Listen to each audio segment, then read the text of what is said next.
हाँ तो बेटा हम पढ़ रहे थे एटॉमिक स्ट्रक्चर्स, और एटॉमिक स्ट्रक्चर्स का जो नेक्स्ट टॉपिक है वो है बेटा ऑर्बिट, ऑर्बिटल, सब ऑर्बिट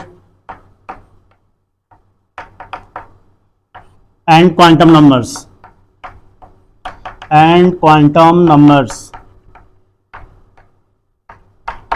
तो बेटा ऑर्बिट क्या होता है? ऑर्बिट न्यूक्लियस का अराउंड एक ऐसा पाथ होता है जहां इलेक्ट्रॉन रिवॉल्व करता है, path in which electron revolve around the nucleus। Nucleus के अराउंड एक बेटा ऐसा पाथ होता है जहां इलेक्ट्रॉन रिवॉल्व करता है, उसको हम बोलते हैं बेटा orbits. All orbits are denoted by K, L, M and etc। ये बेटा न्यूक्लियस है, और न्यूक्लियस के अराउंड जहां इलेक्ट्रॉन रिवॉल्व करता है ये उसको बोलते हैं बेटा orbit. First orbit, second orbit, third orbit और फोर्थ ऑर्बिट। फर्स्ट ऑर्बिट को बेटा K से, सेकंड को L से, फिर M से, फिर N से, इस तरीके से हम इसको डिनोट किया करते हैं। अब इसके अंदर बात आती है कि किसी भी ऑर्बिट में कितना इलेक्ट्रॉन हो सकता है। तो बेटा किसी भी ऑर्बिट में जो नंबर ऑफ इलेक्ट्रॉन्स होगा वो 2n² होगा। n क्या होगा बेटा? नंबर ऑफ ऑर्बिट होगा। तो maximum number of electrons, maximum number of electrons in nth orbit, in nth orbit is equal to 2n²। n क्या है? n नंबर ऑफ ऑर्बिट है, n नंबर ऑफ ऑर्बिट हुआ करता है, n नंबर ऑफ ऑर्बिट से। जैसे हम बात करें बेटा तो first orbit K, second L, M, N, O, P, ये फर्स्ट ऑर्बिट है। इसके लिए n के वैल्यू 1 होगा, सेकंड के लिए 2 होगा, थर्ड के लिए n के वैल्यू 3 होगा, फोर्थ के लिए 4 होगा, और फिफ्थ के लिए फिफ्थ होगा, 5 होगा, और 6 के लिए बेटा 6 हुआ करता है। मैक्सिमम नंबर ऑफ इलेक्ट्रॉन्स की बात करें तो मैक्सिमम नंबर ऑफ इलेक्ट्रॉन्स कितना है? 2n²। तो बेटा जो n है, n क्या है? नंबर ऑफ ऑर्बिट है। तो मैक्सिमम इलेक्ट्रॉन की हम बात करें, मैक्सिमम इलेक्ट्रॉन्स, तो फर्स्ट ऑर्बिट होगा, अब यहाँ पुट कर दीजिए इसको, तो 1 का स्क्वायर 1 होता है, 2 टाइम करोगे तो 2 आ जाएगा। सेकंड में 2 का स्क्वायर कितना होगा बेटा? 4, 4 का 2 टाइम होगा 8, 3 का स्क्वायर होगा 9, 9 का 2 टाइम्स हो जाएगा 18, 4 का 16, 16 का 2 टाइम होगा 32, 5 का 25, 25 का 2 टाइम होगा 50, और 6 का 36, 36 का 2 टाइम होगा 72। इस तरीके से बेटा ये इलेक्ट्रॉन्स हुआ करते हैं। इसके बाद में बात करते हैं, इसके बाद में बेटा ऑर्बिटल। ऑर्बिटल क्या होता है? ऑर्बिटल बेटा एक ऐसा रीजन होता है जहां इलेक्ट्रॉन के मिलने की सबसे ज्यादा प्रोबेबिलिटी होती है, उसको हम बोलते हैं ऑर्बिटल्स। तो ऑर्बिटल्स एक तरीके से बेटा ये होम ऑफ इलेक्ट्रॉन ही है। क्या होता है? It is region where probability of finding of electron is maximum.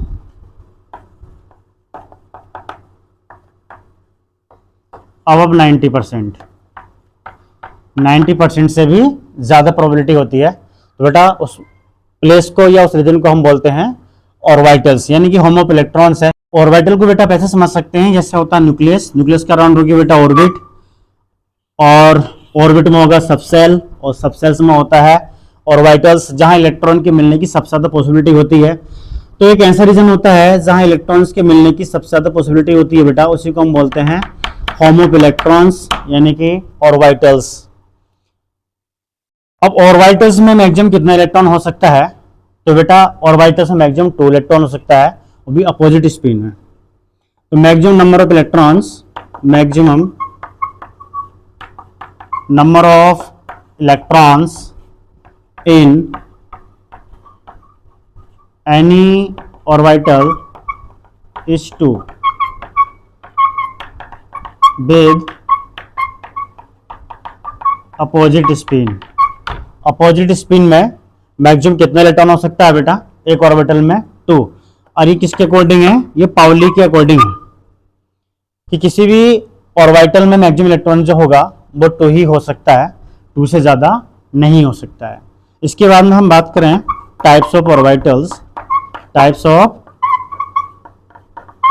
Orbitals, तो बेटा ये एस होता है, पी होता है, डी होता है और एफ होता है। तो बेटा एस ऑर्बिटल, एस ऑर्बिटल क्या होगा? स्फेरिकल शेप होता है, स्फेरिकल शेप होता है।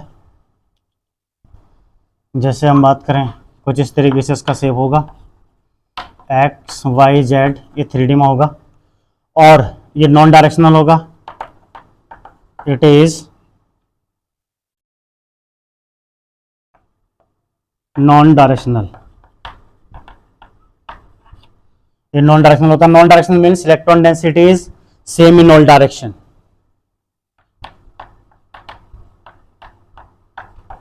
It means electron density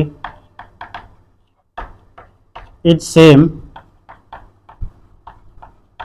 in all direction. सभी डायरेक्शन में जो इलेक्ट्रॉन डेंसिटी होगा वो सेम होगा, इसलिए हम इसको बोलते हैं नॉन डायरेक्शनल। नॉन डायरेक्शनल का मीन्स ये है कि जहां कोई डायरेक्शन ही ना मिले। और पहली बात तो ये कि ये स्फेरिकल, अब स्फेरिकल होगा था इसमें ऑल डायरेक्शन में क्या होंगे? इलेक्ट्रॉन्स होंगे। तो इसमें कोई भी डायरेक्शन एक ऐसा नहीं होगा जहां इलेक्ट्रॉन ना मिले। जब इलेक्ट्रॉन डायरेक्शन में होगा तो इसलिए हम बोलते हैं इसको नॉन डायरेक्शनल। कैसे? जैसे मैं कि आपको एक ऐसे चौराहे पर जाकर खड़ा कर दूं जहां से 4 रास्ते निकलते हों और चारों रास्ते बिल्कुल एक जैसे हों, तो आपको पता नहीं कर पाओगे, तो आप लोग पता नहीं कर पाओगे कि आपको वहां से निकलना कैसे है। नॉन डायरेक्शनल को बेटा आप इस तरीके से समझिए, जैसे कि मैं आपको एक बीच समुद्र में जाकर खड़ा कर दूं तो वहां आपको कोई भी डायरेक्शन नजर नहीं आएगी, चारों तरफ आपके पानी ही पानी होगा। जैसे कबीर साहब जी की एक वाणी है कि बंदी छोड़ दयाले जी तुम लग हमारी दौड़, जैसे काग जहाज का सुजत और न ठोर। तो बेटा नॉन डायरेक्शनल का मीन्स होता है कि इलेक्ट्रॉन डेंसिटी जो होती है वो ऑल डायरेक्शन में क्या होगी बेटा? वो सेम ही होगी। और किसी भी, अभी मैंने पहले बताया था कि किसी भी ऑर्बिटल में जो नंबर ऑफ इलेक्ट्रॉन्स होंगे वो 2 ही हो सकते हैं, 2 से ज्यादा नहीं होंगे। तो एस ऑर्बिटल में भी जो इलेक्ट्रॉन होंगे वो 2 ही होंगे। तो number of electrons in s orbitals, in s orbitals is 2 number of nodal plane in s orbital equal to हो जाएगा 0। नोडल प्लेन एक ऐसा प्लेन होता है जहां इलेक्ट्रॉन होते ही नहीं है, वेयर इलेक्ट्रॉन डेंसिटी इज 0। जहां इलेक्ट्रॉन ही नहीं होगा तो वो इलेक्ट्रॉन डेंसिटी क्या हो जाएगी? 0 हो जाएगी। तो उसी को बेटा हम बोलते हैं नोडल प्लेन। क्यों? क्योंकि ये क्या है? नॉन डायरेक्शनल है। नॉन डायरेक्शनल का मीन्स ये है कि आपको एक भी डायरेक्शन ऐसे नहीं मिलेगी जहां आपको इलेक्ट्रॉन मिले। जब इलेक्ट्रॉन नहीं मिलेगा तो नोडल प्लेन क्या होने जा रहा है? 0 होने जा रहा है। नेक्स्ट है बेटा पी ऑर्बिटल्स। पी ऑर्बिटल्स क्या होगा? ये बेटा डंबल शेप होता है, एक्सियल होगा और 3 टाइप का होगा, p x, p y, p z, और ये डायरेक्शनल हुआ करता है। इसका बेटा डंबल शेप होगा और डायरेक्शनल होगा। Directional means electron density is different in different direction. मतलब जब इलेक्ट्रॉन डेंसिटी अलग अलग डायरेक्शन में अलग अलग होता है तो बेटा हम उसको बोलते हैं directional. It means electron density is different in different direction.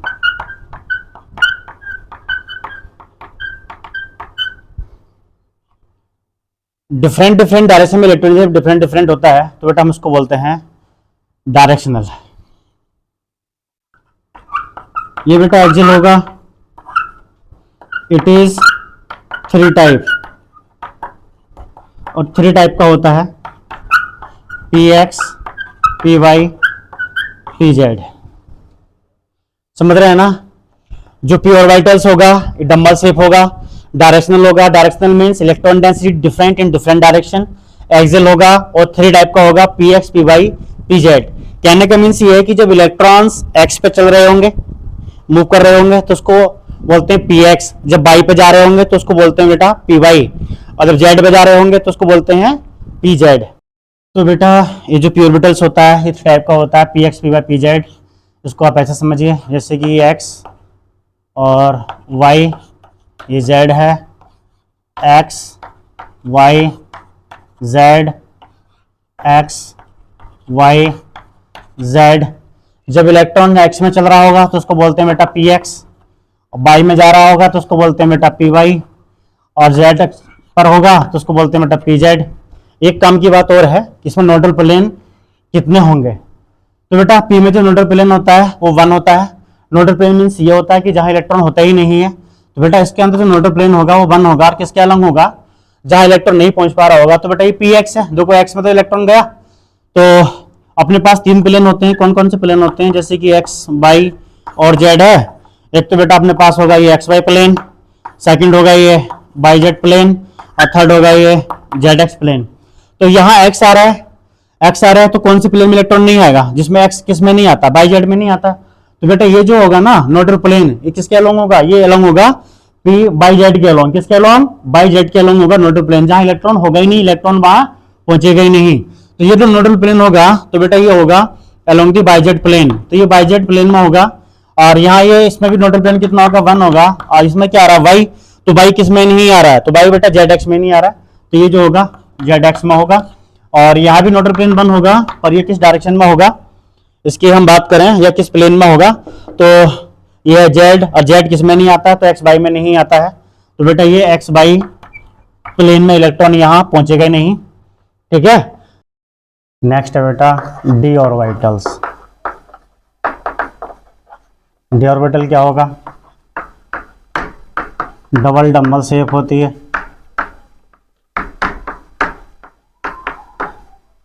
किस तरीके से, कुछ ही ऐसे होगा, ठीक है भाई।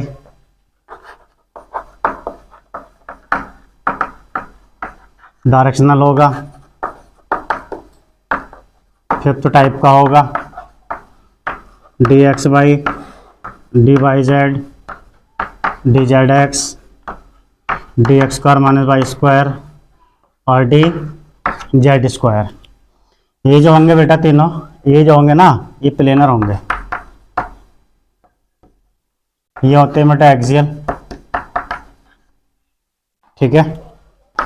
नंबर ऑफ नोडल प्लेन,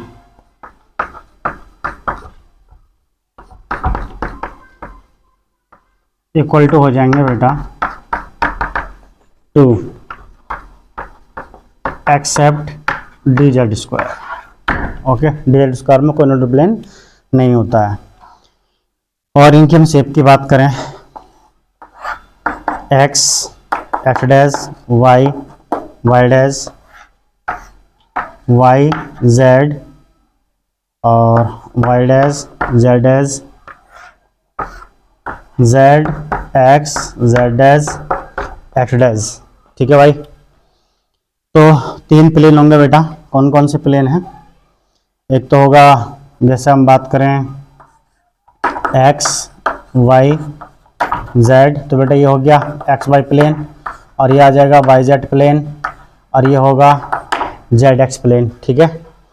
तो बेटा ये जो होंगे तीनों प्लेनर होंगे। जो एक्स वाई में आ जाएगा, एक्स वाई प्लेन में होगा, उसको बोलते हैं डी एक्स वाई, और जो वाई जेड प्लेन में आ जाएगा उसको बोलेंगे बेटा डी वाई जेड, और जो जेड एक्स प्लेन में आएगा उसको बोलते हैं बेटा डी जेड एक्स, ठीक है। एक काम की बात और है, ये जो इलेक्ट्रॉन डेंसिटी इलेक्ट्रॉन तक पहुंचेगा तो ये बेटा 45 तक, यहाँ ये 45 के एंगल तक, जहाँ 45 का एंगल होगा ये, तो यहाँ तक ये मैक्सिमम डिस्टेंस कवर करेगा इलेक्ट्रॉन यहाँ से, मतलब मैक्सिमम इलेक्ट्रॉन डेंसिटी 45 तक पहुंचेगी, ठीक है। फिर ये वापस लौट के ऐसे आ जाएगा। तो ध्यान रखेंगे 45 से क्या होगी बेटा, मैक्सिमम इलेक्ट्रॉन डेंसिटी होती है, ठीक। और हम बात करें नोडल प्लेन की। तो नोडल प्लेन एक ऐसा प्लेन होता है जहां इलेक्ट्रॉन होता ही नहीं है। तो बेटा ये एक्स वाई आ गया। अभी दो प्लेन और रह गए हैं, बाई जेड और जेड एक्स। तो यहाँ पे इलेक्ट्रॉन पहुंचेगा नहीं। तो नोडल प्लेन कितने होंगे बेटा? यहाँ 2 होंगे।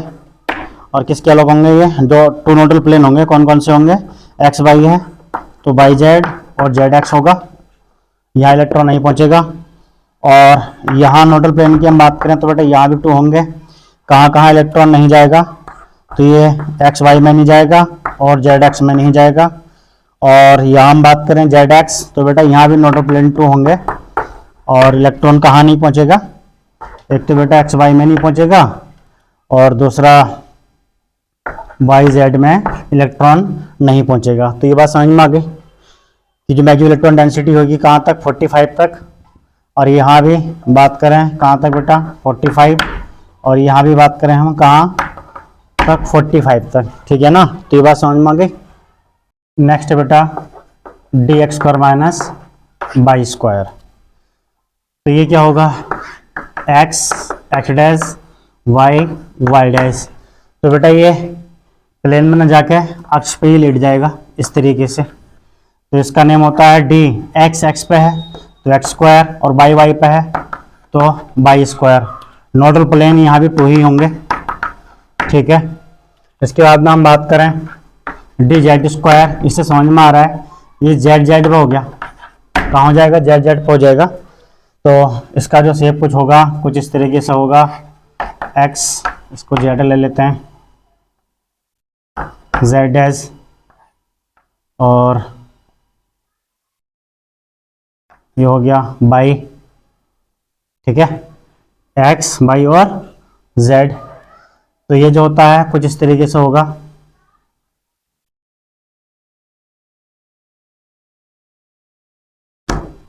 ओहो, इसकी प्रैक्टिस कर लियो, एक दो बार बना बना के समझ में आ जाएगा। ठीक, तो बेटा इस तरीके से होगा। इसका नेम होगा डी। जेड जेड पे है तो ये जेड स्क्वायर हो जाएगा। और इसमें नोडल प्लेन 0 होंगे क्योंकि ये एक्स वाई में भी चला गया नीचे से। ठीक है ना? तो ये जो उसका इसकी जो मेन डायरेक्शन की हम बात करें, जो ओरिएंटेशन होता है वो जेड एक्स के अलोंग ही होता है। इस बात का हम ध्यान रखेंगे इसका। तो ये जेड एक्स के अलोंग इसमें इलेक्ट्रॉन ज़्यादातर रहते हैं। ठीक है ना? तो इसको हम बोलते हैं बेटा डी जेड स्क्वायर। तो इस बात का ध्यान रखना है। और नोडल प्लेन कितने हो जाएंगे? इसमें 0 हो जाएंगे। और इसकी जो मेन डायरेक्शन होती है तो वो जेड एक्स के अलोंग होती है। ठीक है ना? तो ये बात तुम्हें समझ में यहाँ तक आ गई। हाँ, एक बात और है, ये जो होता है मैक्सिमम इलेक्ट्रॉन डेंसिटी होती है इसकी, मैक्सिमम इलेक्ट्रॉन डेंसिटी होती है। ठीक है ना? तो ये बात तुम्हें समझ में आ गई होगी। और कैसा शेप होता है उसको ऐसे समझ लीजिए, ऐसे डंबल शेप होता है। ये तो एक्सिस पर आ जाएगा। ठीक है ना? और इसको आप ऐसे समझिए बेटा, किस तरीके से, इस तरीके से समझिए जैसे ये है। ठीक है ना? अब जैसे मैं यहाँ देख रहा हूँ सामने, तो मुझे इसका बैक वाला कवर नहीं दिखाई देगा, ये बैक वाली साइड है। और आपको ये मेरे साइड वाली साइड नहीं दिखाई देगी। कैसे? जैसे मैं आपको इस तरीके से दिखाऊं तो बेटा ये वाला पार्ट जो होगा आपको ये दिखाई देगा इस पेन का, और ये जो पार्ट है इस पेन का नीचे वाला पार्ट दिखाई देगा। और ये जो चौक होल्डर है इसका आपको ये फ्रंट वाला पार्ट दिखाई देगा और पीछे वाला पार्ट आपको दिखाई नहीं देगा। तो समझ गए ना किस तरीके से? ठीक है भाई, आगे बढ़ते हैं। क्या सब सेल, सब सेल को सब ऑर्बिट भी बोलते हैं और इसको सब एनर्जी लेवल भी बोलते हैं। सब एनर्जी लेवल भी बोलते हैं। तो बेटा ये क्या होता है? इलेक्ट्रॉनों की बस्ती क्या हुआ करती है? ये इलेक्ट्रॉनों की बस्ती। क्योंकि इलेक्ट्रॉन का घर क्या है? Orbitals.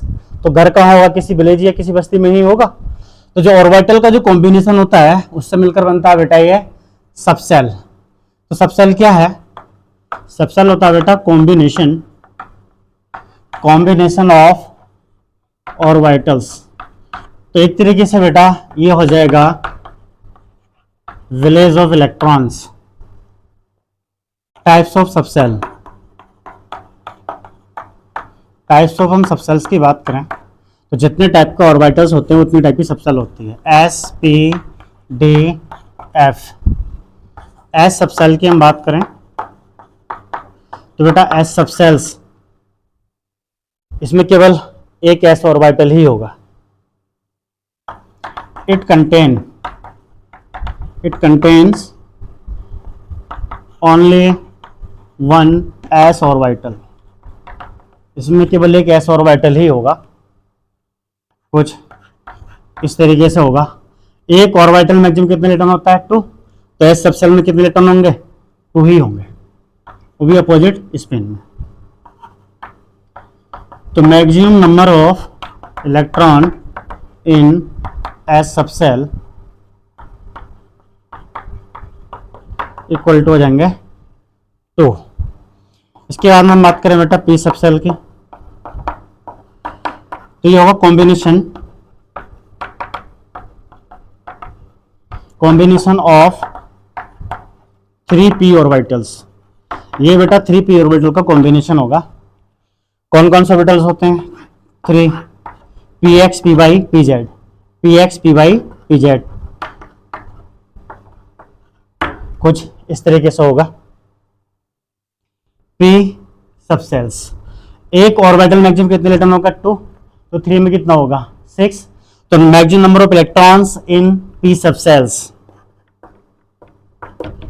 Maximum number of electrons in p subshell equal to हो जाएगा 2 × 3 equal to 6।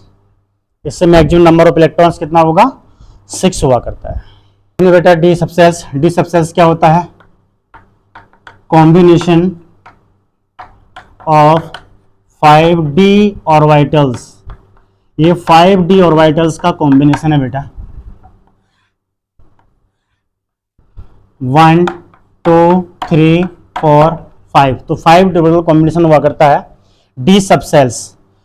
Maximum number of electrons in d subshells is equal to 10। क्यों?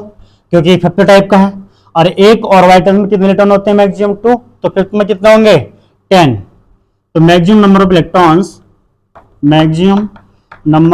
Electrons in d subshell is equal to हो जाएंगे 2 × 5 इक्वल टू हो जाएंगे 10। Number of electrons in one orbit multiply total number of orbits. इसके बाद हम बात करें एफ सबसेल। तो एफ सबसेल से बेटा ये 7 ऑर्बिटल का कॉम्बिनेशन होगा। तो कॉम्बिनेशन ऑफ 7 एफ ऑर्बिटल्स,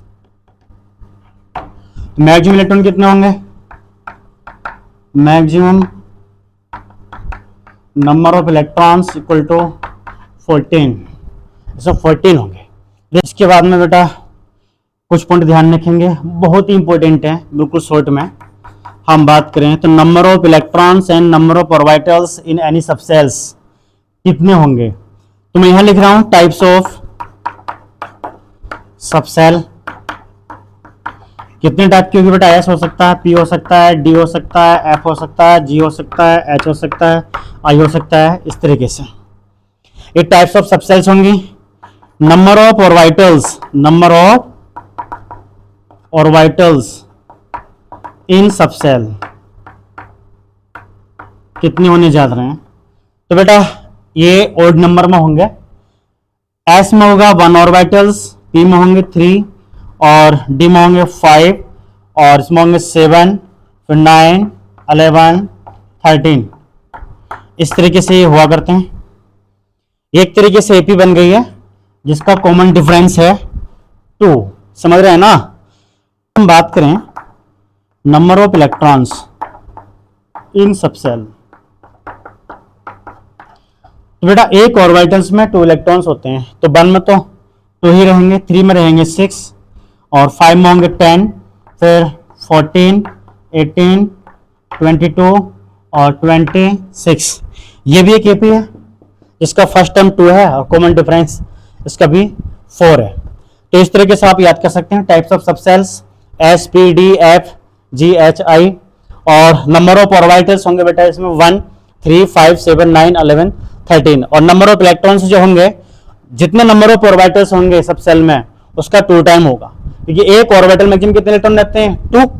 तो भाई 1 में 2, 3 में 6, 5 में 10, 7 में 14, 9 में 18, 11 में 22 और 13 में 26। तो प्रॉब्लम की बात करें तो क्वेश्चन नंबर फर्स्ट है which is non directional, which is non directional. Option first है एस पी डी एफ, तो आंसर हो जाएगा इसका एस। एस कैसा होता है नॉन डायरेक्शनल और बाकी सब कैसे होते हैं डायरेक्शनल होते हैं। क्वेश्चन नंबर सेकंड है maximum number of electron in S orbital. Option first है 2, 6, 10, 14। इसका आंसर बताइए बेटा। क्वेश्चन नंबर थर्ड है maximum number of electrons in p orbitals. Option इसके भी यही हैं 2, 6, 10, 14। नेक्स्ट क्वेश्चन है बेटा maximum number of electrons in d orbitals. Option इसका भी यही है 2, 6, 10 और 14। नेक्स्ट क्वेश्चन है बेटा maximum number of electrons in f orbitals. जल्दी बताइए इनके आंसर क्या होंगे, गलती नहीं करनी है। तो बेटा इसका आंसर क्या होगा, इसका तो आ गया एस है नॉन डायरेक्शनल। इसका maximum number of electrons in s orbitals, तो इसका आंसर होगा 2। ऑर्बिटल्स कोई सा भी तो 2 ही होगा। यहाँ बच्चा गलती कर बैठता है, वही समझ लेता पी सबसेल समझ लेता है, जबकि ये क्या लिखा है ऑर्बिटल्स। तो ऑर्बिटल्स में बेटा मैक्सिमम 2 ही इलेक्ट्रॉन रहेंगे। तो कोई सा भी ऑर्बिटल्स है तो कितने इलेक्ट्रॉन होंगे 2 ही होंगे। मैंने स्टार्टिंग में बता दिया था maximum number of electrons in any orbitals is 2, चाहे वो एस हो, चाहे वो पी हो, चाहे डी हो, चाहे एफ हो, चाहे जी हो, चाहे एच हो, लेकिन है तो ऑर्बिटल्स ना। ऑर्बिटल होगा तो मैक्सिमम नंबर ऑफ इलेक्ट्रॉन कितना होगा 2 ही होगा। तो डी में भी 2 ही होंगे और maximum number of electrons in F orbitals, तो बेटा इसमें भी कितने होंगे, इसमें भी 2 ही होंगे, क्योंकि ऑर्बिटल्स ही होता है तो इसमें इलेक्ट्रॉन्स 2 ही रहता है, चाहे कोई सा भी ऑर्बिटल्स हो। आगे क्वेश्चन नंबर 6 देखिए, मैं आपसे बोलूँ कि maximum number of electrons in P subshell. तो बेटा ये सबसेल है कॉम्बिनेशन ऑफ ऑर्बिटल्स। इसका ऑप्शन है 2, 6, 10, 14। पी सबसेल 3 ऑर्बिटल्स का कॉम्बिनेशन है।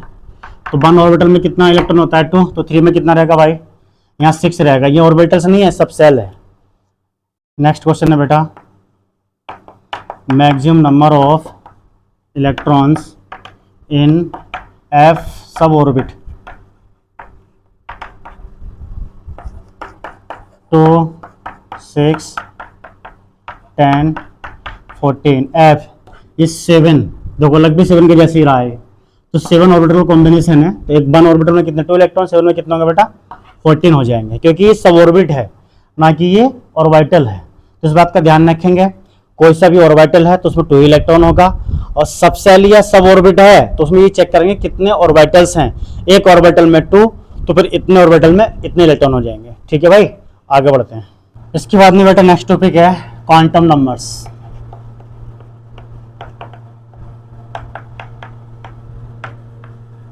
क्या होता है बेटा क्वांटम नंबर्स, शॉर्ट में हम बात करें तो बेटा ये एड्रेस ऑफ इलेक्ट्रॉन है, address of electrons.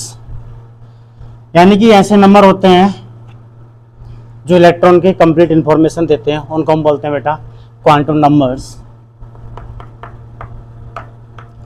Number which can determine position of an electron into atoms. Atom में इलेक्ट्रॉन का पोजीशन जिन नंबर से डिटरमाइन किया जाता है उनको हम बोलते हैं बेटा क्वांटम नंबर्स। क्वांटम नंबर्स को बेटा इस तरह की समझिए, जैसे कि ये एटम है, एटम में क्या होगा बेटा ऑर्बिट, ऑर्बिट में होगा सबसेल, और बेटा सबसेल में होगा ऑर्बिटल्स, और ऑर्बिटल्स में होगा बेटा इलेक्ट्रॉन्स। समझ रहे हैं ना?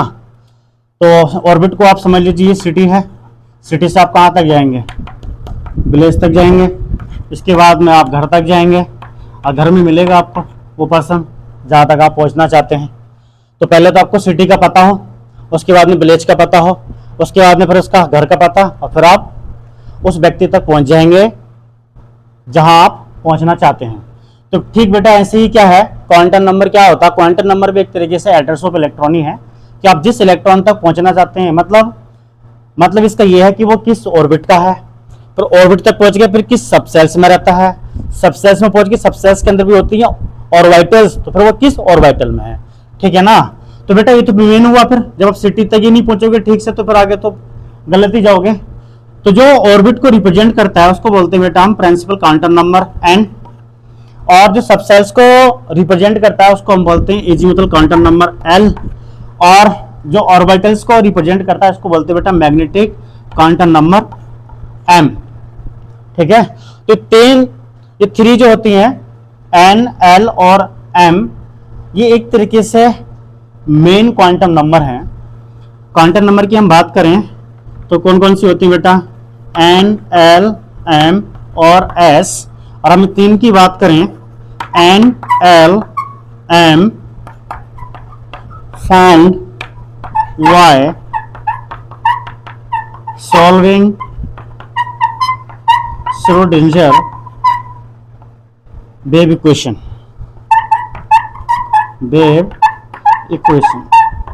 जो श्रोडिंगर वेव इक्वेशन होता है उसको सोल्व करने से आपको मिलेगा principal quantum number, azimuthal quantum number और मैग्नेटिक क्वांटम नंबर्स। तो बेटा ये 4 क्वांटम नंबर हुआ करती हैं, कौन कौन सी? तो ये 4 क्वांटम नंबर हैं, 4 क्वांटम नंबर हैं। फर्स्ट है बेटा प्रिंसिपल क्वांटम नंबर,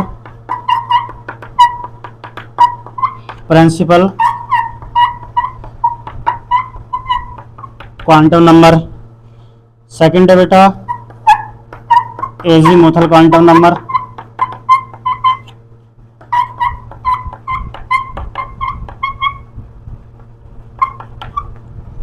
और थर्ड है बेटा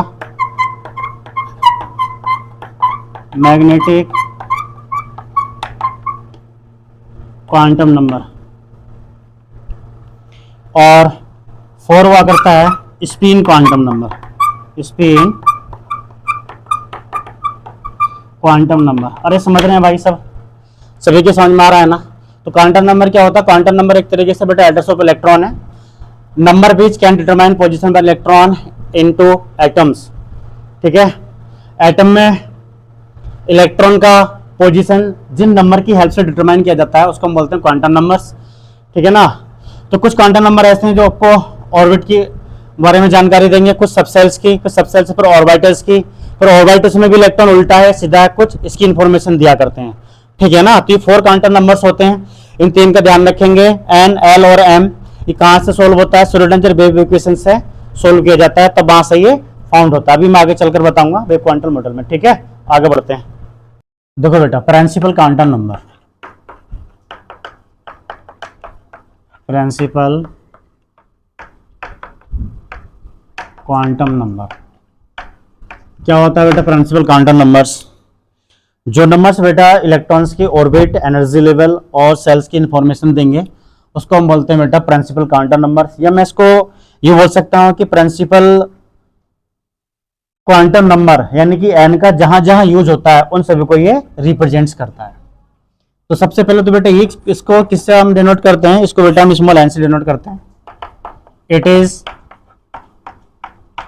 डिनोटेड बाय स्मॉल n, और क्या रिप्रेजेंट करता है? इट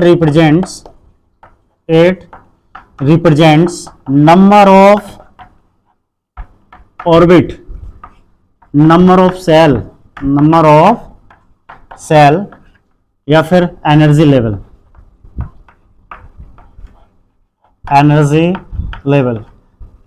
ठीक है? ये उन सभी को रिप्रेजेंट करता है जहां जहां प्रिंसिपल क्वांटम नंबर का यूज होता है। all orbits are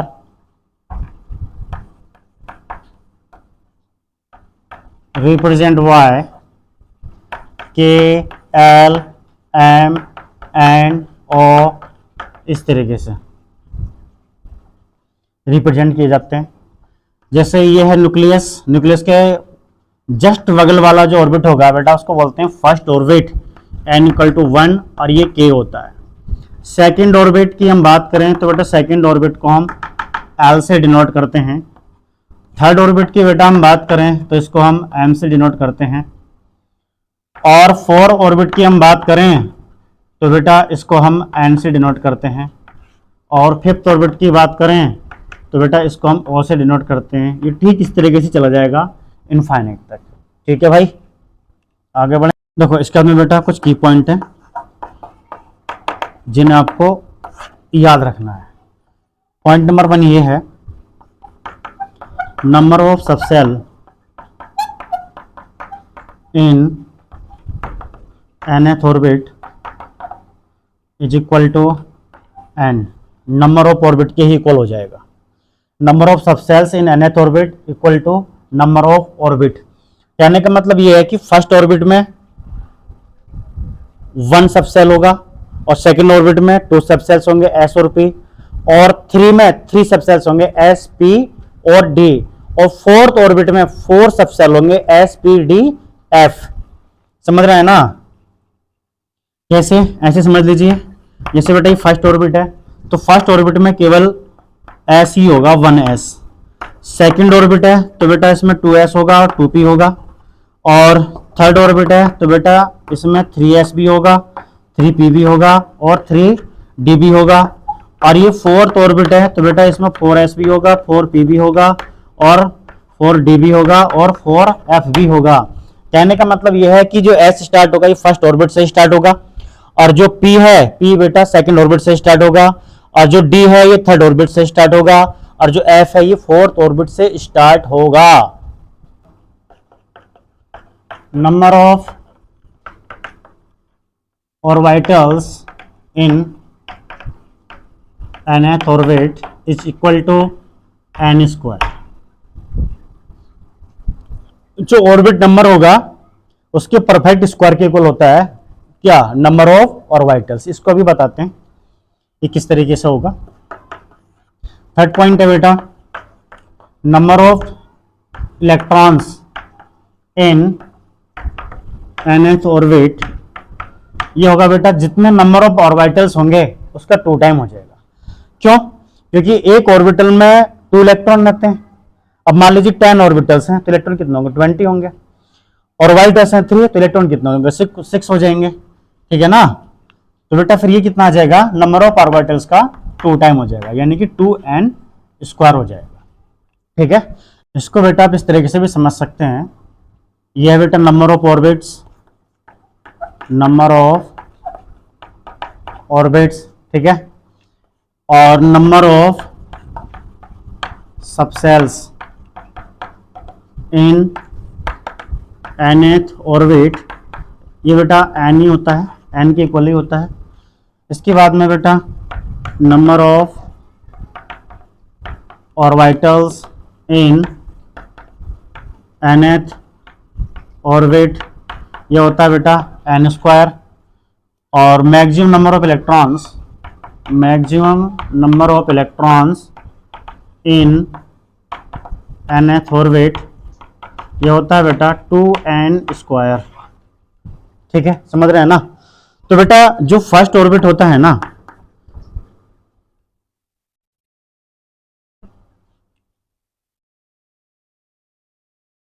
तो बेटा फर्स्ट ऑर्बिट में कितने सबसेल होंगे? तो बेटा इसमें एक ही सबसेल होगा, 1s। और s सबसेल्स में जो ऑर्बिटल्स होते हैं तो बेटा एक ही ऑर्बिटल्स होता है। ठीक है, 1। अब एक ही ऑर्बिटल होगा तो बेटा इसमें इलेक्ट्रॉन कितने रहेंगे? 2 रहेंगे। एक ऑर्बिटल्स में 2 इलेक्ट्रॉन हुआ करते हैं। ये बेटा n = 2 है तो बेटा यहां होगा 2s और 2p। एक ऑर्बिटल होगा s में और 3 होंगे बेटा p में, तो ऑर्बिटल्स कितने हो गए? ऑर्बिटल्स हो गए बेटा 4। एक ऑर्बिटल में 2 इलेक्ट्रॉन, तो 4 में कितने होंगे? 4 में होंगे बेटा 8 n स्क्वायर, कोई नहीं हुआ। n equal to third orbit की बात करूं तो बेटा इसमें होगा 3s 3p और 3d। s में कितने ऑर्बिटल होते हैं? 1। p में कितने होते हैं? 3। d में कितने होते हैं? 5। तो टोटल ऑर्बिटल्स कितने हो गए बेटा थर्ड ऑर्बिट में? तो n स्क्वायर यानी कि 9, इसका डबल हो जाएगा 18। अरे समझ रहे हैं ना? फोर्थ ऑर्बिट में कौन कौन से बेटा सबसेल्स होंगे? 4 सबसेल्स होंगे। 4s होगा, 4p होगा, 4d होगा और 4f होगा। ऑर्बिटल्स कितने होंगे बेटा? s में कितना का 1 ऑर्बिटल्स, p में 3, d में 5, f में होंगे बेटा 7। तो टोटल ऑर्बिटल्स कितने हो जाएंगे? टोटल ऑर्बिटल्स हो जाएंगे बेटा 16। और इलेक्ट्रॉन हुआ करते हैं इसमें, इसका डबल 32। चाहे आप डायरेक्ट फॉर्मूले से भी कैलकुलेट कर सकते हैं, ये तो मैं आपको समझा रहा हूँ कि किस तरीके से ये होंगे। n इक्वल टू बेटा फिफ्थ ऑर्बिट है, तो बेटा इसमें 5 ही सबसेल्स होंगे। कौन कौन से होंगे? 5s होगा, 5p होगा और 5d होगा और बेटा 5f भी होगा और 5g भी होगा। g स्टार्ट हो गया बेटा कौन से ऑर्बिट से? फिफ्थ ऑर्बिट से। नंबर ऑफ ऑर्बिट की मैं बात करूं बेटा इसमें, तो इसमें होगा 1, कॉमन डिफरेंस 2 का है, ठीक है। ये एक AP बन जाएगी, तो इसमें 1 और 2 कितना हो गया? p में होंगे बेटा 3, इसमें होंगे कितने? 5, इसमें होंगे बेटा 7, 7 तो इसमें होंगे कितने? 9। आप टोटल करोगे तो बेटा ये 25 ऑर्बिटल्स आएंगे। 25 ऑर्बिटल्स में 50 इलेक्ट्रॉन बैठेंगे, ठीक है। चलो आगे बढ़ते हैं। नेक्स्ट पॉइंट है बेटा angular momentum of electrons in nth orbit.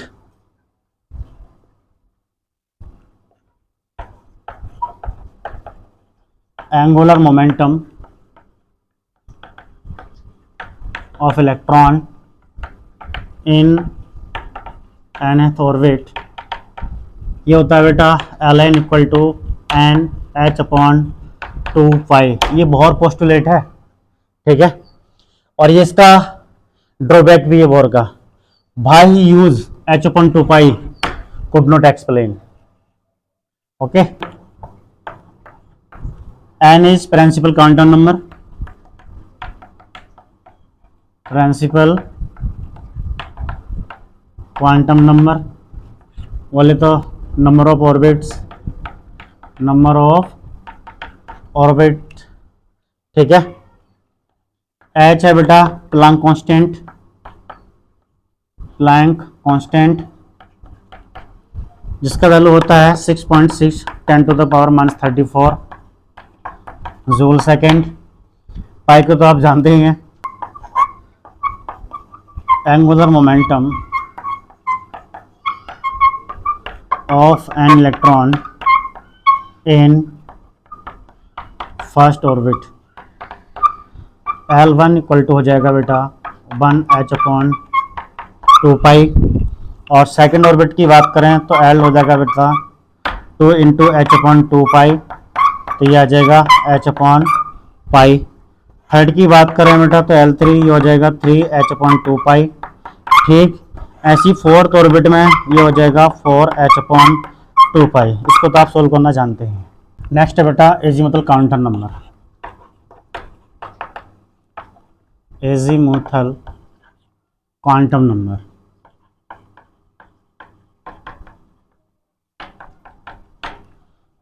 इसको बेटा L से डिनोट करते हैं। It is denoted by small n। ये क्या रिप्रेजेंट करता है? ये आपके गांव बस्ती की जानकारी देगा। इट रिप्रेजेंट्स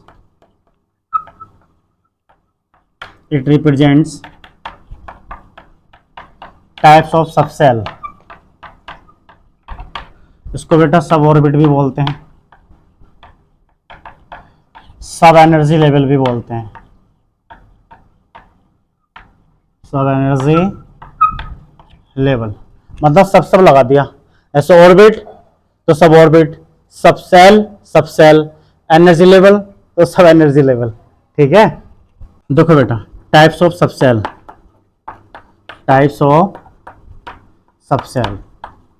जो सबसेल होगा बेटा एस हो सकता है, एस है, और P, d, f, g, h, i और जे, इस तरीके से, ठीक है ना। तो बेटा एस का जो कोड होता है एल इक्वल टू 0 है, पी का 1 है, डी का 2 है, एफ का 3 है, और जी का 4 है, 5 है, 6 है और 7 है।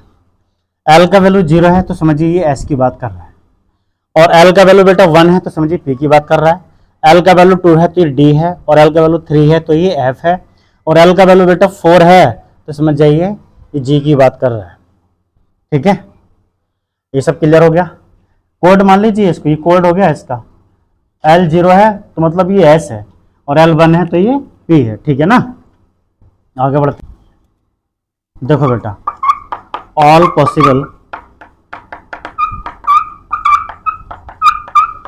Value of l for any given value of n is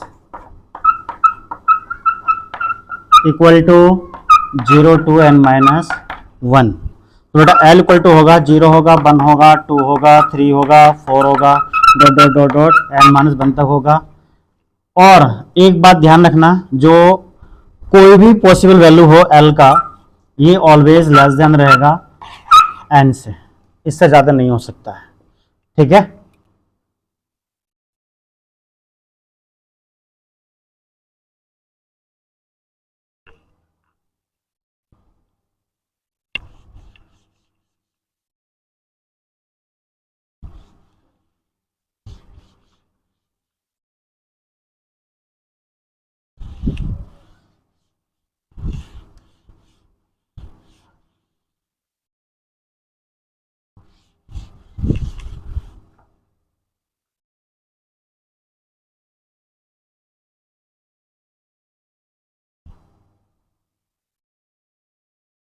देखो बेटा, एन का वैल्यू क्या है, 1 है, तो बेटा एल का जो पॉसिबल वैल्यू होगा वो 0 होगा। 0 का मीन्स ये है कि ये एस है, फर्स्ट ऑर्बिट है तो बेटा ये 1s होगा, और एन का वैल्यू बेटा 2 है तो एल का पॉसिबल होगा 0 और 1 होगा, एक कम तक होगा एन से।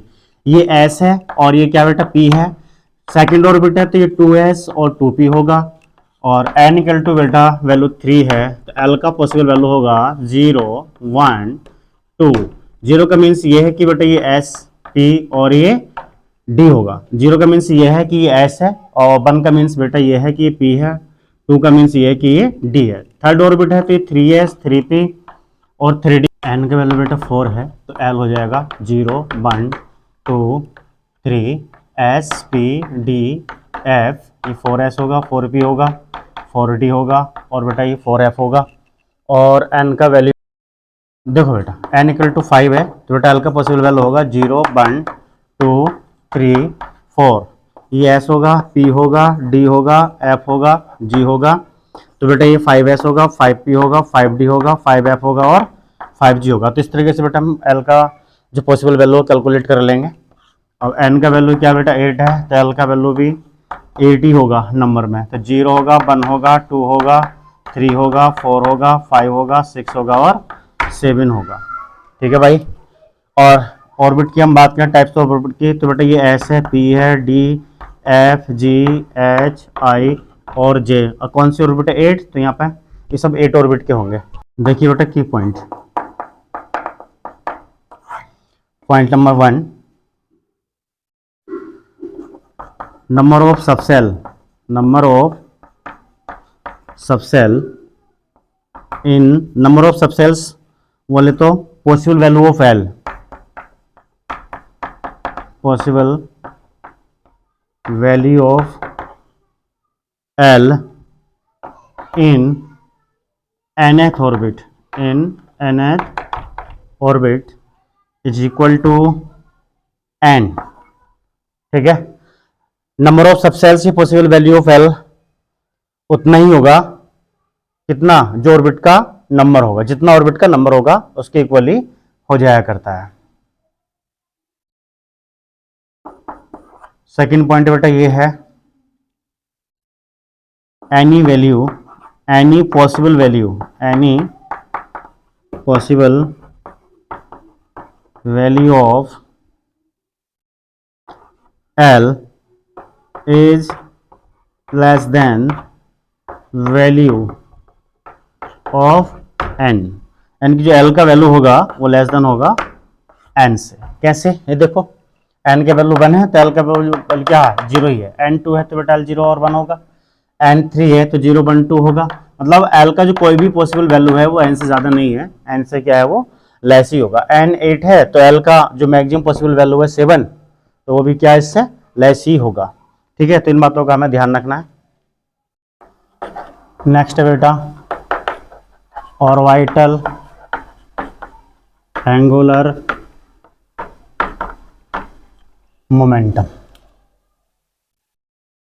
एल एल इक्वल टू होता है l plus 1 h upon 2 pi. ठीक है, और बेटा हम इसको ये भी लिख सकते हैं एल प्लस 1 ये, ठीक है ना, कट गर्दन वाला एच, वेयर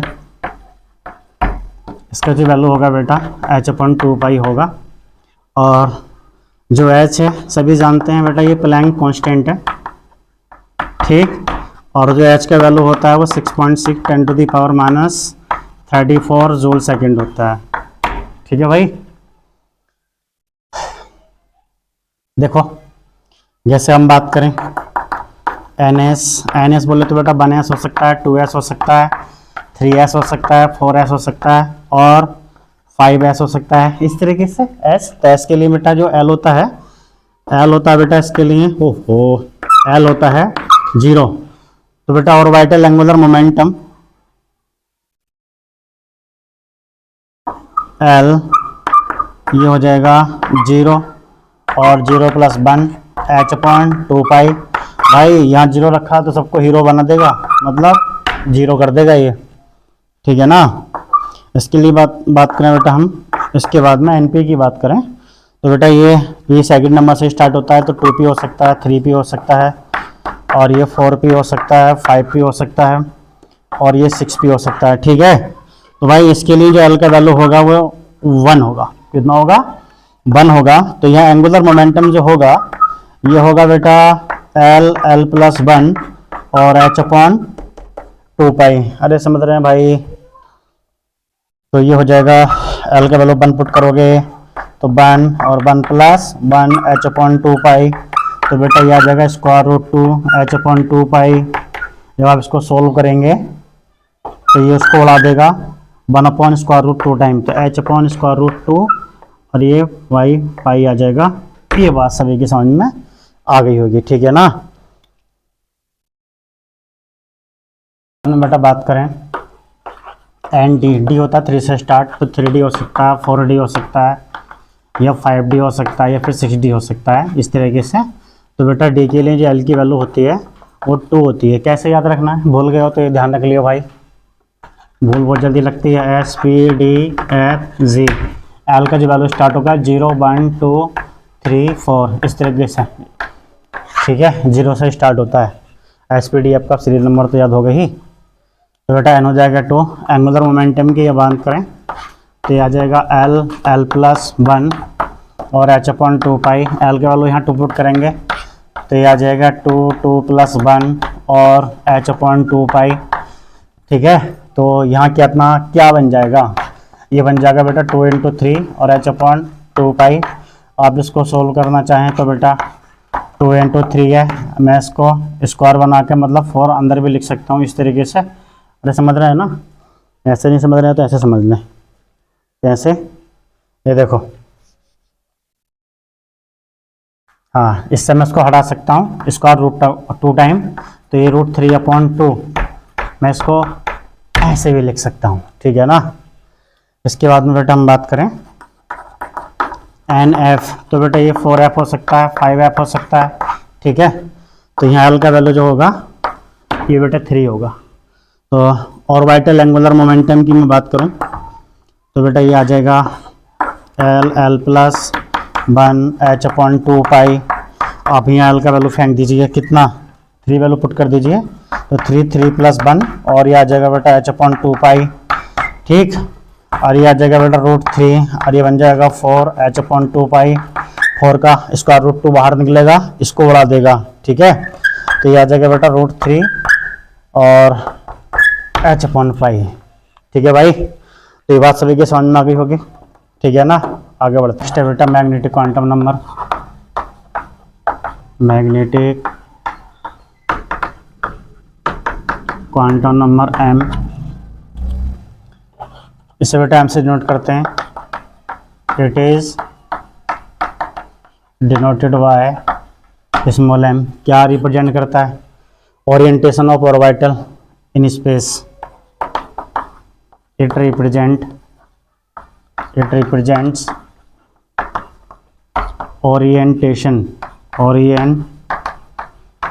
ऑफ ऑर्बिटल को इलेक्ट्रॉन क्लाउड भी लिखते हैं, ठीक है। Orientation of orbital in space, ये बात समझ में आ गई सभी के।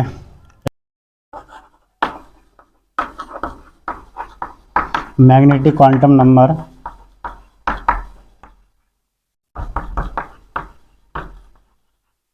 Describe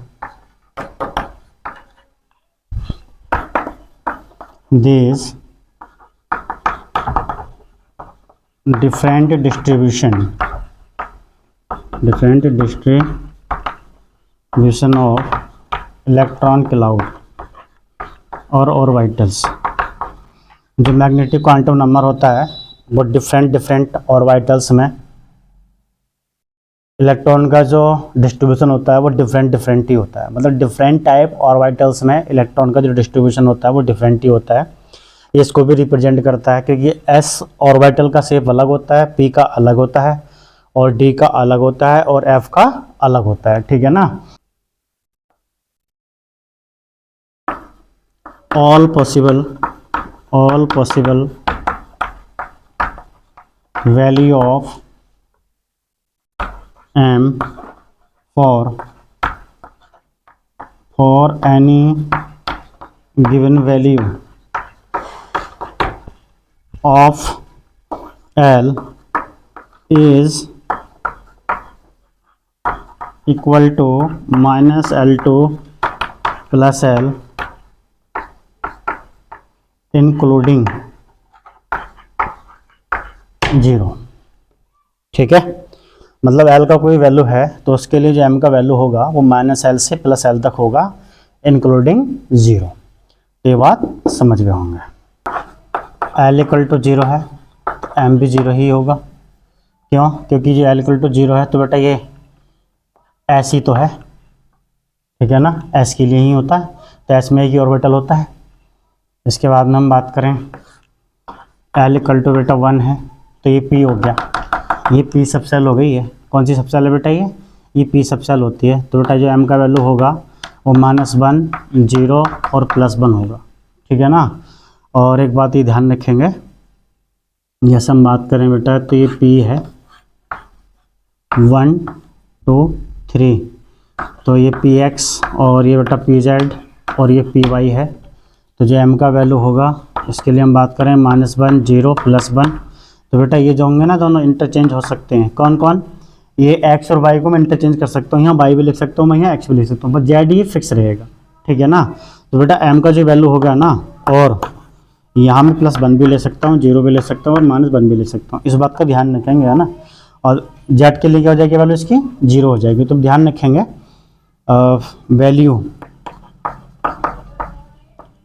value of m for PZ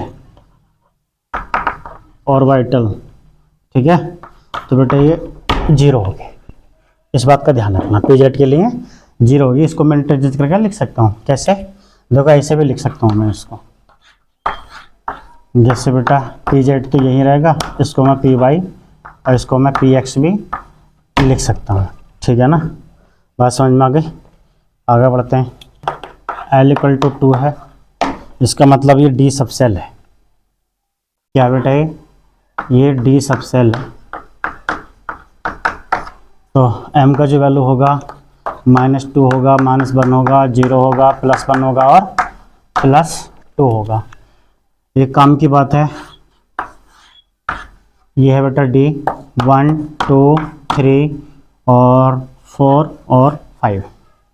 ठीक, तो याद अगर dx/dy/z और dz स्क्वायर, समझ रहे हैं ना, और dz(x) और dx² माइनस y स्क्वायर। तो बेटा जो m की वैल्यू होगी, अब ध्यान रखेंगे, जो m का वैल्यू होगा ये होगा -2 -1 0 +1 +2। इसको मैं इंटरचेंज भी कर सकता हूँ, इससे इंटरचेंज हो जाएगा, ये इससे इंटरचेंज हो जाएगा, लेकिन ये बेटा यहीं फिक्स रहेगा। ठीक है ना, तो मैं इसको ये भी लिख सकता हूँ m इक्वल टू ये +2 है, +1 है, 0 है, -1 है और -2 है, क्योंकि ये इंटरचेंज भी हो जाएंगे। इसको मैं यहाँ पहुँचा सकता हूँ, इसको मैं यहाँ पहुँचा सकता हूँ, पर ये z क्या है, ये फिक्स ही रहेगा। इस बात का मैं ध्यान रखना, z क्या रहेगा बेटा, ये फिक्स ही रहेगा। तो यहाँ भी ध्यान रखेंगे, value of m for dz square is equal to 0। तो pz के लिए भी 0 था, इसके लिए भी 0 है। तो देखो एक लॉजिक भी आप ध्यान रखेंगे, चाहे ये pz है चाहे ये dz स्क्वायर है, इनके लिए जो m का वैल्यू होगा वो 0 ही होगा। आप लॉजिक से भी ध्यान रख सकते हैं, क्योंकि यहाँ भी z यहाँ भी z बोले तो 0। ठीक है, pz है चाहे वो dz स्क्वायर है, तो इसके लिए जो m का वैल्यू होगा वो 0 ही होगा। आगे बढ़ते हैं। इसके बाद में बेटा l इक्वल टू 3 है, तो m का वैल्यू होगा -3 होगा, -2 होगा, -1 होगा, 0 होगा, 1 होगा, 2 होगा और 3 होगा, मतलब -L2 + L हो जाएंगे। ठीक है, अब ध्यान दें, वेरी इंपॉर्टेंट बात है। ठीक है, जैसे हम बात करें, जैसे l का वैल्यू क्या है बेटा 2 है, तो m का वैल्यू क्या होगा, पॉसिबल वैल्यू -2 होगा, -1 0 1 और 2। तो हम यहाँ क्या देख रहे हैं कि जो l का वैल्यू है, ठीक है ना, तो उसके 2 टाइम से एक ज़्यादा है जो m का पॉसिबल वैल्यू है। वैसे हम इसे आसानी से भी समझ सकते हैं, क्योंकि ये 2 है तो बेटा ये d सब सेल होगी, तो d सब सेल्स में कितने ऑर्बिटल होंगे, तो भाई d सब सेल में कितने होते हैं, ये 5 ऑर्बिटल होते हैं। कितने होते हैं, 5 ऑर्बिटल होते हैं। तो बेटा m क्या रिप्रेजेंट करता है, ऑर्बिटल को ही तो शो करता है। तो m के वैल्यू कितने होंगे, कोई l का वैल्यू दे दे तो इसके 2 टाइम से एक ज़्यादा हो जाएंगे। देखो इसका 2 टाइम करिए 4 से एक ज़्यादा करेंगे कितना आ जाएंगे, 5 आ जाएंगे। अब जैसे l क्या था 3 था, तो m के वैल्यू कितना आ गया भाई 7 आ गए। कैसे आ गए 7, देखो 3 2 कितने हो गए 6 और कितना आ गए 7 आ गए, क्योंकि ये क्या है f है और f में 7 नहीं होते हैं भाई। ठीक है ना, तो नंबर ऑफ ऑर्बिटल्स ही हैं। तो मैं यहाँ पॉइंट बताने जा रहा हूँ, की पॉइंट में है। सो पॉइंट नंबर 1 मैं बात करूँ, total number of value of m for any given value of l। ठीक है, और इसको मैं ये भी बोल सकता हूँ, number of orbitals in any subshell. ठीक है भाई, तो बेटा ये हो जाएंगे 2l + 1। इसका मैं लॉजिक भी बता दूंगा अभी। ठीक है, तो कहने का मतलब ये है कि जो m होगा बेटा, इसको मैं m से रिप्रेजेंट कर देता हूँ, ये आ गया। ठीक, तो m आ जाएगा बेटा 2l + 1। यहाँ से मैं l का वैल्यू कैलकुलेट करना चाहूँ तो 2l इक्वल टू हो जाएगा m - 1। तो बेटा l इक्वल टू आ जाएगा m - 1/2। कभी कभी पूछ लेता है। ठीक है, तो इस बात का हम ध्यान रखेंगे। का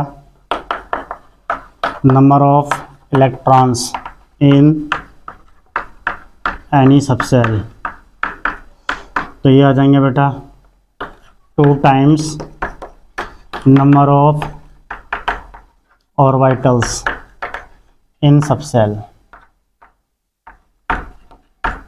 सबसेल्स में कितने नंबर ऑफ ऑर्बिटल्स होंगे, कि एक ऑर्बिटल में कितने इलेक्ट्रॉन रहते हैं, तो सीधी सी बात है 2 से मल्टीप्लाई कर दीजिए, नंबर ऑफ इलेक्ट्रॉन कैलकुलेट हो जाएंगे। तो 2 × 2l + 1, तो बेटा ये आ जाएगा 4l प्लस 2। इसकी ज़रूरत नहीं है वैसे हमें, लेकिन कभी ऑप्शन में दे देता है तो भी ज़रूरत नहीं है, हम हिट एंड ट्रायल से मार देंगे इसको, ठीक है ना। अभी समझाते हैं कैसे।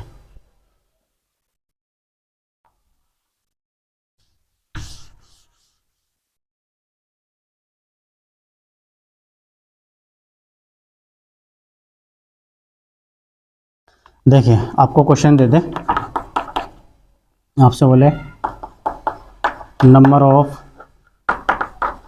Orbitals in any subshell, in any subshell.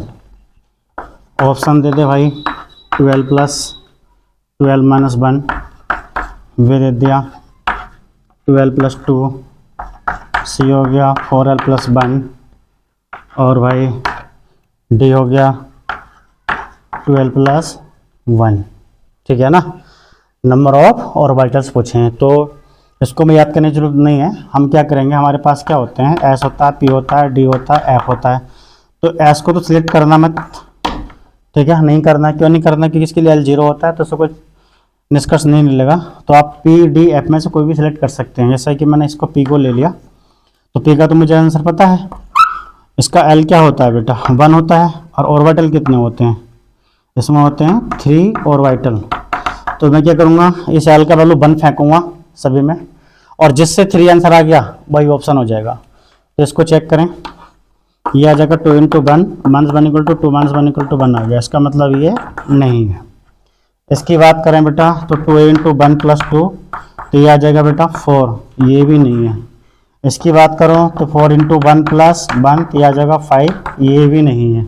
इसकी बात करें तो 2 × 1 + 1 3, इसका मतलब ये है, ठीक है भाई। तो हम इसको ऐसे भी चेक कर सकते हैं, तो हमें इसकी जरूरत तो पड़ी ही नहीं याद करने की फिर भी, ठीक है ना। एक क्वेश्चन और कराता हूँ। नेक्स्ट क्वेश्चन है number of electrons in any subshell, ठीक है। ऑप्शन है, फर्स्ट है 12 + 1 और 4l + 1, 4l + 2, 4l - 2। तो मुझे इसकी भी जरूरत नहीं है, फॉर्मूला याद करने की मुझे आंसर पता है कैसे। एस होता है, पी होता है, डी होता है, एफ होता है। तो इसको सिलेक्ट करना नहीं है क्योंकि एल का वैल्यू 0 होता है, इससे कुछ नहीं पता चलेगा। इनमें से आप कोई भी सिलेक्ट कर लीजिए। जैसे मैंने डी सिलेक्ट कर लिया, मुझे पता है डी में कितने इलेक्ट्रॉन होते हैं, 10 इलेक्ट्रॉन होते हैं, और इसके लिए जो एल का वैल्यू होता है वो 2 होता है। तो मैं 2 वैल्यू फेंक दूंगा। या मैं इसको सेलेक्ट करता तो उसमें कितने 6 इलेक्ट्रॉन होते हैं, और एल कितना होता है बेटा 1 होता, ठीक है ना। तो आप सिर्फ 1 पुट करोगे तो 6 इलेक्ट्रॉन आ जाएंगे। ये मैं इसको सिलेक्ट करता तो इसमें कितने 14 इलेक्ट्रॉन होते हैं, और ये तो मुझे पहले से ही पता है, ठीक है ना, एफ का। और एल का वैल्यू क्या होता है बेटा, इसके लिए 3 होता है, ठीक है। तो देखिए 1 पुट करके देखता हूँ, जिससे 6 आंसर आ जाएगा। यहाँ 1 रखूँगा, 2 × 1 तो 3 हो गया, ये नहीं है। यहाँ 1 पुट करके देखिए तो 4 1 5, ये भी नहीं है। यहाँ बात करें तो 4 × 1 4 + 2 6, ये हो जाएगा, ठीक है भाई। तो इस तरीके से हम ये चेक कर सकते हैं, ठीक है भाई। आगे बढ़, नेक्स्ट है बेटा स्पिन क्वांटम नंबर,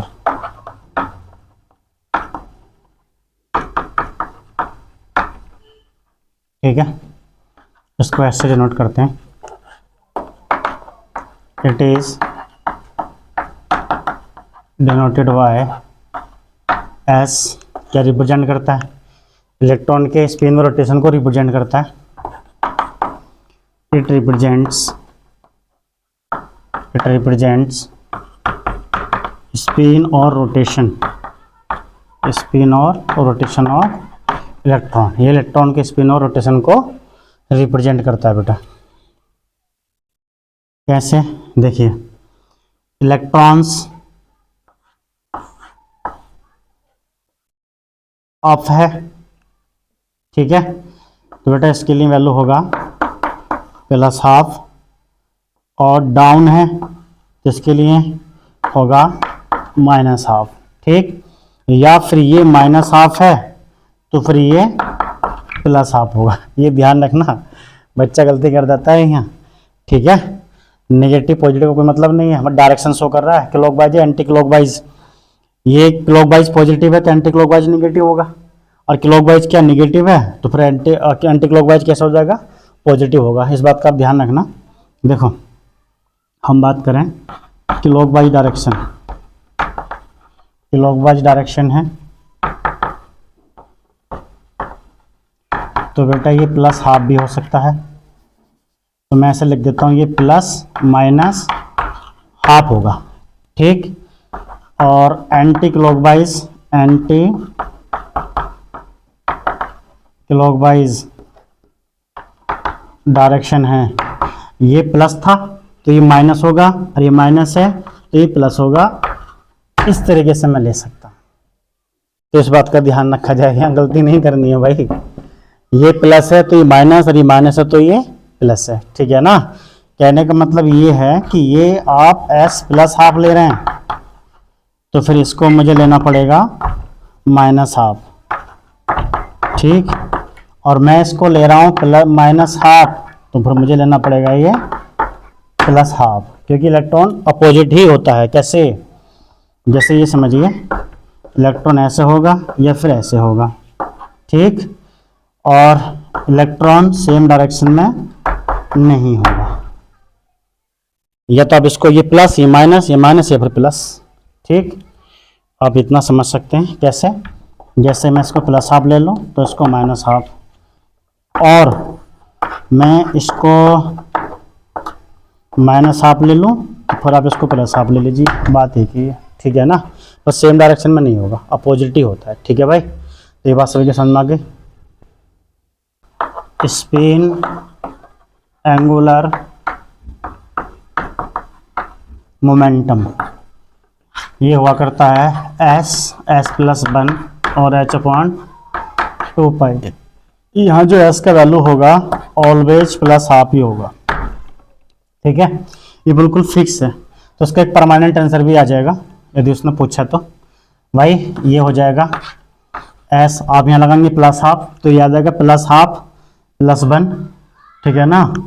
तो ये आ जाएगा हाफ और हाफ प्लस 1 और h अपॉन 2 पाई। तो बेटा ये आ जाएगा 1/2, और ये हाफ प्लस 1 तो 1.5 हो जाएगा 3/2 h अपॉन 2 पाई, और √3/2 और h अपॉन 2 पाई। तो बेटा ये आ जाएगा √3h और अपॉन इसका 2 बाहर निकलेगा तो ये 4 पाई। ये आंसर यही आएगा।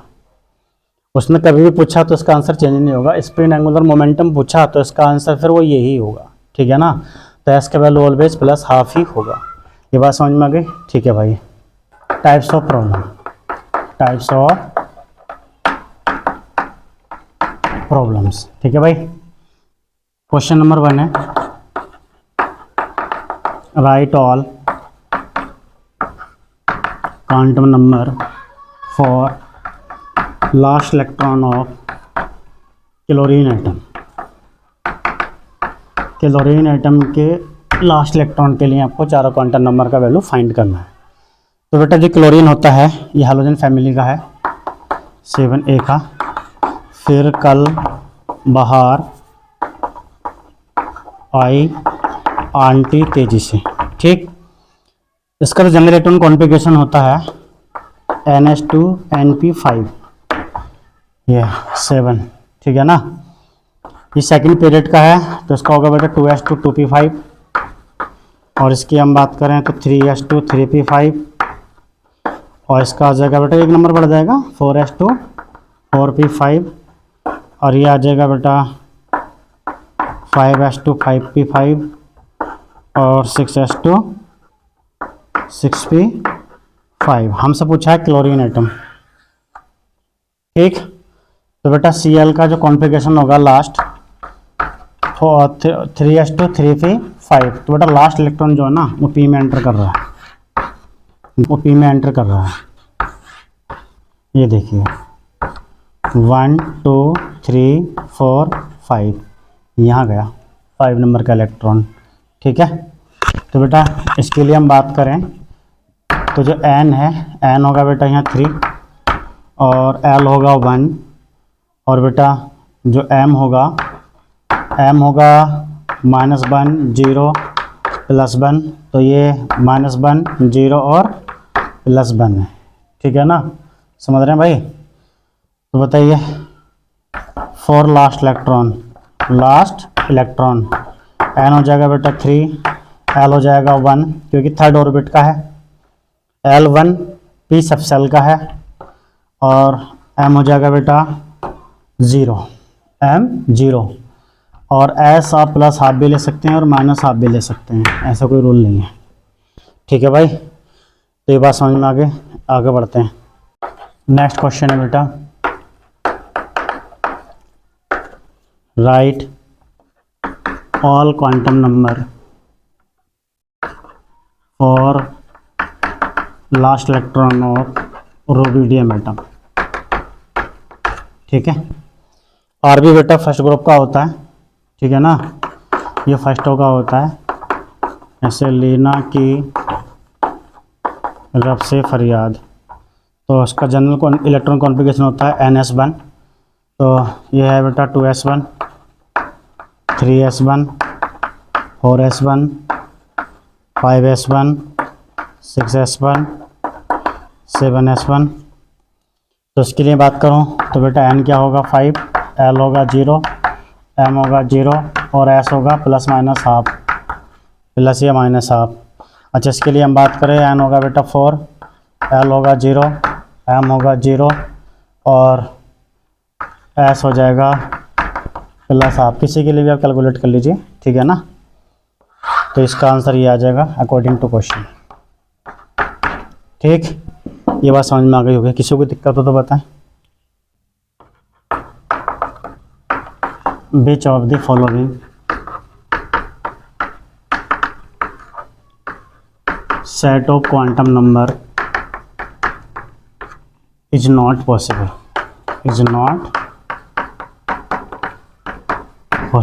ठीक है भाई। जैसे फर्स्ट ऑप्शन है n = 4, l = 2, m = -1, s = +½ second है बेटा n = 3 है, l = 0 है, m 0 है और s है बेटा -½ थर्ड की हम बात करें तो n = है 4, l = है 4 और m = है -2 और s = है बेटा +½ डी की हम बात करें तो n = है बेटा 5 और l = है 2 और m = है 3, s = है -½ ठीक है। अब इसमें से कौन सा सेट पॉसिबल नहीं होगा, तो अब एक बात ध्यान रखेंगे बेटा, जो l का वैल्यू होगा वो ऑलवेज n से कम ही होगा और जो m होता है -L2 + L होता है, ठीक है ना।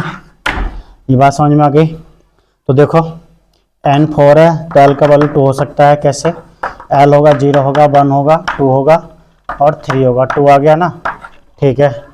L2 है तो बेटा m-1 हो सकता है, क्योंकि L2 होगा तो बेटा जो m का पॉसिबल वैल्यू होगा m होगा -2 से +2 तक, -1 0 1 और 2, तो ये आ गया, ये भी ठीक है और ये भी ठीक है, ठीक, ये तो करेक्ट हो गया। और जो नॉट पॉसिबल है n3 होगा तो बेटा L0 हो सकता है, L0 तो m भी 0 हो सकता है, तो ये भी ठीक है। n4 है, L4 नहीं हो सकता, तो बेटा ये रॉन्ग है। आपसे पूछा नॉट पॉसिबल है तो ये नॉट पॉसिबल हुआ। n क्या 5 है, L2 हो सकता है, क्या m3 हो सकता है, आंसर नहीं हो सकता, क्यों, क्योंकि जो m होगा वो -2 से +2 तक होगा, पर ये क्या 3 है, तो बेटा ये पॉसिबल वैल्यू नहीं है, क्यों, क्योंकि देखिए इसके लिए जो m का वैल्यू होगा वो -2 होगा, -1 होगा, 0 होगा, 1 होगा, 2 होगा, फिर तो आया ही नहीं, तो बेटा ये भी है, ठीक है ना। ये दोनों ऑप्शन क्या है, नॉट पॉसिबल है, पॉसिबल नहीं है, ठीक है। आगे बढ़ते हैं। Which set of quantum number belongs to lowest energy, lowest energy को कौन सा सेट बिलोंग करता है, ठीक है। तो बेटा फर्स्ट ऑप्शन है n इक्वल टू 4 है और L 3 है, m माइनस 2 है और s बेटा प्लस हाफ है। n 4 है और L का वैल्यू बेटा 2 है, m माइनस 1 है, s क्या है प्लस हाफ है। c n बेटा 5 है, L 2 है, m 0 है, s माइनस हाफ है। डी की हम बात करें तो n बेटा 6 है और L है बेटा 1, m है माइनस 1 और s है प्लस हाफ। अरे समझ रहे हैं भाई? ठीक है, तो देखो बेटा लोएस्ट एनर्जी और हाईएस्ट एनर्जी आप कैसे पता करोगे? तो बेटा जो एनर्जी होती है डायरेक्टली प्रोपोर्शनल होती है किसके? n प्लस एल के। ठीक, और n प्लस एल का वैल्यू जब सेम होगा तो डायरेक्टली प्रोपोर्शनल होगी n के। कब? When value of n plus L is same. जब n प्लस एल का वैल्यू सेम होगा तो बेटा n का डायरेक्टली प्रोपोर्शनल हो जाएगी। कहने का मतलब ये है कि n प्लस एल का वैल्यू जितना ज़्यादा होगा तो एनर्जी उतनी ज़्यादा हो जाएगी। n प्लस एल का वैल्यू सेम है तो हम n से चेक करेंगे, n ज़्यादा तो फिर उसकी एनर्जी भी ज़्यादा हो जाएगी। ठीक है भाई, तो यहाँ चेक करते हैं बेटा n क्या है 4 है, l क्या है 3 है। तो यहाँ हम बात करें n प्लस एल की तो बेटा ये आ जाएगा 4 प्लस 3 इक्वल टू 7 आ गया। ठीक, और यहाँ हम बात करें बेटा 4 और 2 तो यहाँ आ जाएगा n plus l 4 plus 2 equal to ये आ गया बेटा 6। और यहाँ हम बात करें बेटा तो ये आ जाएगा n plus L 5 plus 2 equal to 7। और यहाँ मैं बात करूँ 6 प्लस 1 तो बेटा ये आ जाएगा n plus L 6 plus 1 equal to 7। ठीक है ना। तो हम एनर्जी की बात करें, इसका मैं डिक्रीजिंग ऑर्डर लिखता हूँ। ठीक है भाई, तो डिक्रीजिंग ऑर्डर ऑफ एनर्जी, सबसे ज़्यादा एनर्जी किसकी होगी बेटा? देखो जब n प्लस एल का वैल्यू सेम है, n प्लस एल का वैल्यू क्या बेटा? सेम है। यहाँ कितना है देखो, यहाँ सेम 7 7 7, बस ये कितना है 6 है। आंसर तो उसका यही से आ गया, क्योंकि n प्लस एल का वैल्यू कम होगा तो उसका एनर्जी भी कम होगा। तो आंसर तो बेटा अकॉर्डिंग टू क्वेश्चन इसका आंसर है V। ठीक है ना। हो सकता है आपसे हाईएस्ट एनर्जी पूछ ले, यह है lowest energy set, lowest energy. ठीक है ना। अब हो सकता है अगली बार आपसे वो हाईएस्ट एनर्जी सेट पूछ ले, क्वेश्चन सेम यही रहेगा। ठीक है ना। तो बेटा हम ये चेक करेंगे कि n प्लस एल का वैल्यू, सबसे पहले चेक करेंगे हम n प्लस एल से। n प्लस एल के अकॉर्डिंग में देखूं तो इसका जो एनर्जी का जो ऑर्डर बनेगा तो बेटा ये है A और C और D का एनर्जी ज़्यादा होने जा रहा है किससे? B से। ठीक है, क्योंकि ये 7 है और ये क्या है 6 है। ठीक है, n प्लस एल के बेस से हमने डिसाइड कर दिया। ठीक, इसके बाद में हम चेक करेंगे किससे? जब n प्लस एल का वैल्यू सेम है चेक करेंगे बेटा n से। अब इसमें देख लीजिए A C D में n का वैल्यू सबसे ज़्यादा कहाँ है?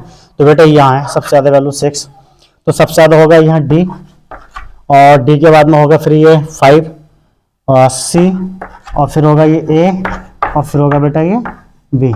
सबसे पहले हम डिसाइड करेंगे n प्लस एल से।